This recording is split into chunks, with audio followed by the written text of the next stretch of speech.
Assalamualaikum warahmatullahi wabarakatuh. Ya, selamat berjumpa lagi anak sekalian. Pada hari ini, mudah-mudahan kita semua sehat walafiat. Selagi Pak Guru ingatkan, jangan lupa ya, setiap kita mau pembelajaran, Pak Guru harap kalian sudah berdoa. Ya, anak sekalian, Pak Guru ingatkan juga bahwa setiap kalian belajar di pagi hari, jangan lupa juga sarapan pagi biar sehat ya, biar kuat selalu. Baik, anak sekalian, jangan lupa absen harus diisi ya, absen online. Jadi kalian tidak perlu lapor lagi, Pak, saya sudah di grup WA, tidak perlu. Karena secara otomatis akan terlihat di server Pak Guru ya. Jadi kalian tidak usah lapor bahwa kalian sudah absen. Yang penting foto kalian setiap pembelajaran dikirimkan. Supaya tidak penuh HP kalian, maka setelah mengirim atau setengah jam atau nanti malam atau sore, kalian boleh hapus eh, foto yang kalian kirim ke grup WA biar tidak penuh ya. Baik, pada kegiatan hari ini kita akan belajar eh, mata pelajaran ilmu pengetahuan sosial atau sering kita kenal, kita dengar dengan singkatan IPS. Ya, materinya apa, Pak? Ya, kita nanti belajar tentang kegiatan ekonomi. Nah, berhubungan dengan kegiatan ekonomi atau berhubungan dengan kegiatan kebutuhan hidup manusia. Ya, baik, kita buka slide-nya. Ah, ini dia. Jenis-jenis kegiatan ekonomi masyarakat. Artinya kegiatan ekonomi masyarakat itu apa saja ada jenis-jenisnya, ya. Biasanya ini berhubungan dengan apa? Iya, kebutuhan hidup. Ekonomi itu biasanya kebutuhan hidup. Usahanya apa? Kadang orang ekonomi patokannya uang ya, padahal tidak, ya. Bahwa ekonomi itu kegiatan yang memang untuk kebutuhan hidupnya, ya. Nanti kita akan belajar tentang jenis-jenisnya apa saja, ya. Usaha-usahanya apa saja, ya. Baik, kita buka berikutnya. Ya. Di sini kegiatan ekonomi masyarakat berhubungan dengan proses pemenuhan kebutuhan hidup. Nah, jadi kegiatan ekonomi ini berhubungan dengan kebutuhan hidup. Hidup siapa? Hidup kita lah, ya, masih orang lain. Nah, gitu ya. Nah, terus apa saja sih jenis-jenisnya? Nah, kita lihat berikutnya. Nah, ini dia. Berikut jenis kegiatan yang dilakukan manusia untuk memenuhi kebutuhannya. Apa saja? Bisa mungkin kalian sebutkan? Kira-kira apa saja? Ya, kita buka ya. Mungkin ada yang betul jawabannya. Kita lihat dulu. Nah, ini dia. Yang pertama, bidang pertanian. Bidang pertanian ini kegiatannya apa biasanya? Ya, bercocok tanam, ya kan? Memanen hasil pertaniannya. Ya, biasanya bercocok tanam, nanam gitu ya. Dari bibitnya dari kecil sampai dia panennya ya. Yang kedua, perkebunan. Sama saja sebenarnya dari menanam juga sampai sampai memanen. Nah, tapi di sini harus bisa membedakan bahwa perkebunan itu contohnya menanam kopi. Nah, apalagi teh, kelapa sawit, tebu, karet dan sebagainya. Ini namanya perkebun, ya. Oke. Yang berikutnya beternak. Beternak biasanya berhubung dengan hewan. Nah, sama juga dari kecil ya kan pemeliharaannya, budidayanya, ya, sampai juga nanti ke hasil panennya juga, ya. Sehingga nanti menghasilkan induknya, ujung-ujungnya juga menghasilkan uang. Untuk apa? Ya, untuk memenuhi kebutuhan hidup. Mungkin caranya yang berbeda-beda. Cara mendapatkan uang itulah yang berbeda-beda ya. Yang berikutnya adalah perikanan. Nah, kalau perikanan ini juga hewan, cuma bedanya mungkin satu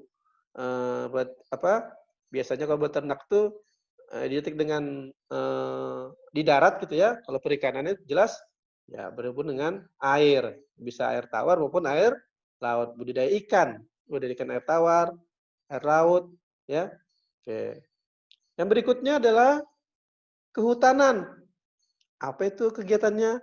Yaitu meningkatkan hasil hutan dengan menanam tumbuhan kayu. Jadi itu menanam tumbuhan kayu, misalnya apa tuh?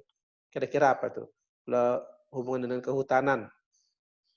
Ya, menanam pohon sengon misalnya, ya. Karet. Nah, gitu ya, berhubungan dengan kayu. Yang berikutnya adalah perindustrian. Nah, industri.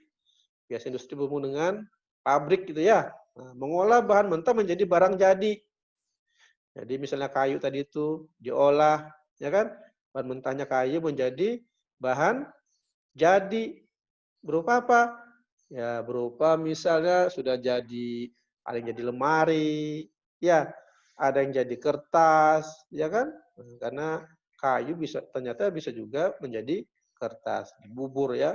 Karena saking canggihnya sudah industri, segala sesuatu bisa dibuat ya. Yang terakhir adalah pelayanan jasa. Jasa, yaitu melayani masyarakat. Yang jasa ini contohnya apa ya? Tidak usah jauh-jauh, apa itu? Bengkel. Nah, jasa itu kan iya, punya keterampilan dia sehingga bisa melayani masyarakat yang motornya atau mobilnya atau bahkan sepedanya yang rusak, itu jasa. Ya. Oke, paham ya? Nanti kalian cari contoh-contoh lainnya di masing-masing bidang itu ya. Kita next dulu ke berikutnya. Iya. Oke, yang berikut adalah usaha-usaha apa saja sih untuk apa di bidang ekonomi tadi itu? Pertama ada usaha di bidang pariwisata. Ini mungkin salah satu contoh saja, Pak Guru tidak banyak memberikan. Nah, usaha di bidang pariwisata ini biasanya apa saja itu yang berhubungan dengan pariwisata? Bisa mungkin kalian sebutkan, nanti kita lihat betul apa tidak jawabannya. Apa kira-kira ya? Oke. Salah satu adalah penyewaan tempat penginapan. Ya kan? Eh, biasanya kalau orang mau berwisata itu pasti pertama cari tempat inapnya dulu, nginap di mana di sana ya. Nah, penginapan ataupun hotel. Nah, ya bisa penginapan biasa atau yang bagus lagi ya hotel, ya kan? Yang kedua apa lagi kalau kita mau pariwisata? Iya, pinter, harus ada alat transportasinya. Naik apa kita ke sana? Nah, biasanya kalau yang daerah wisata itu ada memang busnya atau kendaraan wisatanya, ya, untuk mengantarkan kita ke tempat wisata, ya. Apalagi berikutnya yang berhubungan dengan wisata, biasanya harus ada dibawa pulang tuh. Apa itu? Kenang-kenangan. Iya, betul. Cendera mata. Nah, oleh-oleh biasanya kita kenang ya kan? Kita kenal ya. Beli oleh-oleh cendera mata. Nah, kenang-kenang bahwa kita telah berkunjung ke suatu tempat wisata, biasanya di situ dijual bermacam-macam pernak-pernik ya, cendera mata ya. Yang biasanya ciri khas daerah tersebut, biasanya seperti itu ya. Yang terakhir apa kira-kira? Sudah kita nginap, jalan, ya kan, beli sana, tentu kecapean ya. Kalau kecapean apa yang dibeli? Iya, beli makanan, beli minuman di tempat wisata. Biasanya di situ juga dijual apa? Makanan khas daerah tersebut, minuman khas daerah tersebut, ya. Nah, itulah usaha di bidang pariwisata. Nanti usaha yang lainnya kalian bisa cari contoh-contoh lainnya. Oke? Iya. Inilah 2 slide yang Pak Guru tampilkan pada kesempatan hari ini. Mudah-mudahan selagi Pak Guru ingatkan setiap kalian melakukan pembelajaran jangan lupa buku tulis, buku catatannya. Nanti baru lupa, Pak Guru lupa kalian ikut lupa juga ya. Oke. Nanti kalau tidak sempat kalian boleh buka kembali ya. Perlu Pak Guru ingatkan, mungkin di kesempatan ini kemarin Pak Guru lupa menyampaikan bahwa nanti absen itu dimulai pukul 8.05 bersamaan dengan dimulai pembelajaran hingga pukul 1 ya atau pukul 13. Oke? Nah, setelah itu kalau kalian mengabsen di luar itu atau sebelum itu, Pak Guru anggap kalian tidak mengikuti pelajaran. Ya jangan duluan. Ya, karena akan terlihat di servernya Pak Guru jam berapa kalian absen. Ya. Yang dua, ingat setiap di tengah-tengah pembelajaran boleh, ya kan? Harus ada fotonya karena 4 foto terbaik akan Pak Guru jadikan sebagai laporan Pak Guru ke pengawas atau ke dinas pendidikan. Oke ya? Bisa dipahami? Oke. Yang terakhir Pak Guru ingatkan lagi, harap buat kelompok rumah terdekat ya, karena kita tidak boleh datang ke sekolah, tidak boleh semuanya. Ya, karena memang tidak dibolehkan turun ke sekolah. Ya. Masih lagi buat kelompok yang berdekatan dengan rumahnya nanti kumpul di tempat siapa gitu ya.